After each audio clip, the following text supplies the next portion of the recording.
Uno de los principales argumentos evolucionistas que se han venido utilizando desde los tiempos de Darwin es el de los órganos homólogos. Estos se definen como órganos que poseen un mismo origen embrionario y por tanto presentan la misma estructura interna, aunque puedan tener formas o incluso una función diferente. Por ejemplo, las extremidades anteriores de una iguana, una gaviota, una ballena, un caballo, un murciélago, un topo, un hombre, a pesar de ser tan diferentes entre sí, todas presentan el mismo esqueleto interno formado por los huesos húmeros, cúbito, radio, carpos y falangas.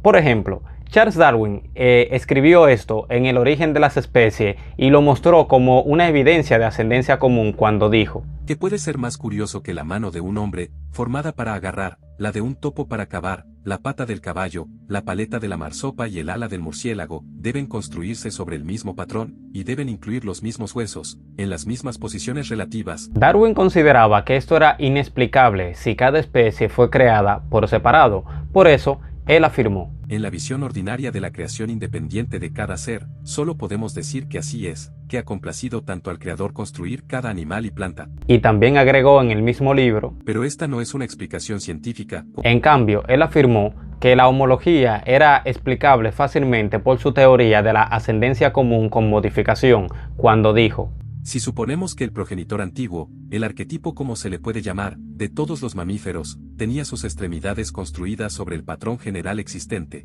para cualquier propósito que sirvieran, podemos percibir de inmediato el significado claro de la construcción homóloga de las extremidades en toda la clase. Sin embargo, los animales y plantas que poseen características que son similares en estructura y posición, claramente no se derivan de un mismo ancestro común que tienen dichas características. El ojo de cámara de un vertebrado y el ojo de cámara de un calamar o pulpo son notablemente similares, pero nadie piensa que fueron heredados de un ancestro común que poseía un ojo de cámara. Las espinas de los esquinos australianos y de los puercoespines norteamericanos son notablemente similares. Sin embargo, las esquinas dan a luz poniendo huevos, mientras que los puercoespines dan a luz a bebés vivos después de nutrirlo en un útero, como los seres humanos.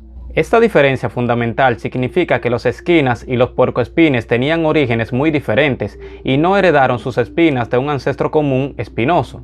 Los pliegues de la piel entre las extremidades anteriores y posteriores de la zarigüeya voladora australiana y la ardilla voladora norteamericanas son muy similares. Sin embargo, los primeros dan a luz a fetos que se arrastran en una bolsa para completar el desarrollo, como los canguros, mientras que los segundos nutren sus fetos en un útero, como los seres humanos.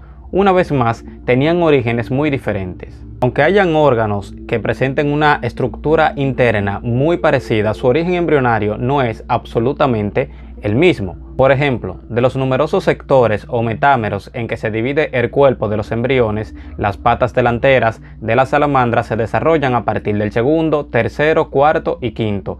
La del lagarto lo hacen a partir del sexto, séptimo y octavo y noveno metámeros, mientras que el embrión humano lo hace del 13 al 18. Muchos de los órganos considerados homólogos se forman muchas veces a través de procesos embrionarios que no tienen nada en común. Esto es lo que ocurre con el tubo digestivo de los vertebrados, con el riñón o con numerosos órganos de los insectos y de las plantas superiores.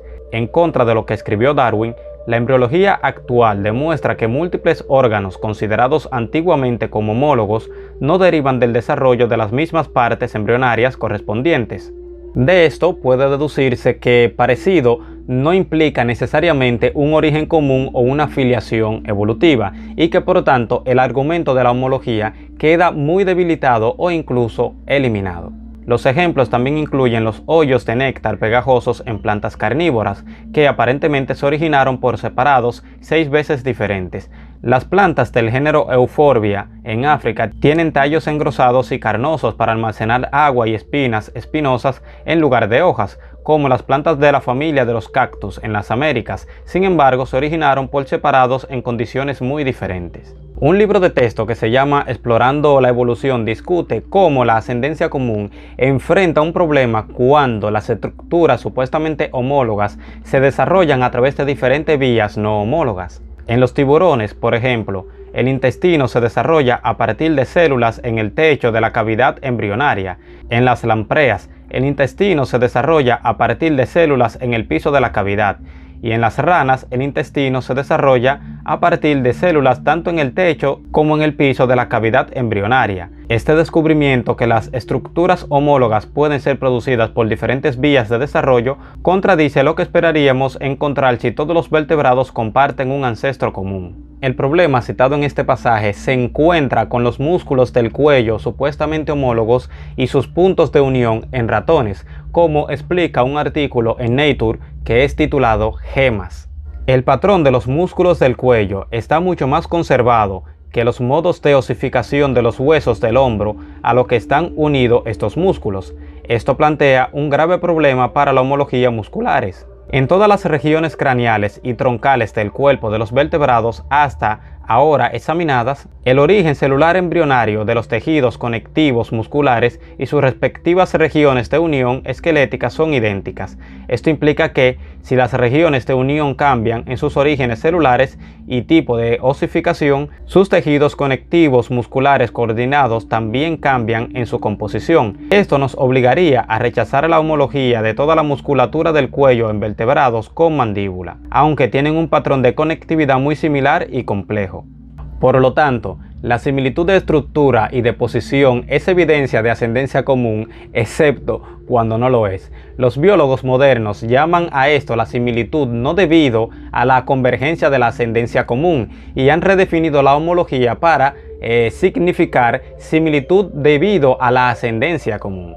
El biólogo evolutivo de Berkeley, David White, escribió en 1999: la ascendencia común es todo lo que hay en la homología, pero según el filósofo de la biología Ronald Brady, al convertir nuestra explicación en la definición de la condición a explicar, expresamos no hipótesis científicas sino creencias. Además, una vez que la homología se define en términos de ascendencia común, no se puede utilizar lógicamente como evidencia de ascendencia común, porque eso sería un razonamiento en círculo. ¿Cómo sabemos que la característica A y la característica B descienden de un ancestro común?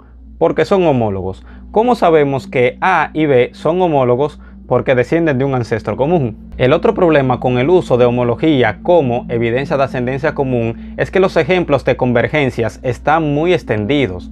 El paleobiólogo de Cambridge, Simon Conway, escribió en 2003 que la convergencia es omnipresente. Concluyó: no solo el universo es extrañamente apto para su propósito, sino que también lo es la capacidad de la vida para navegar hacia sus soluciones.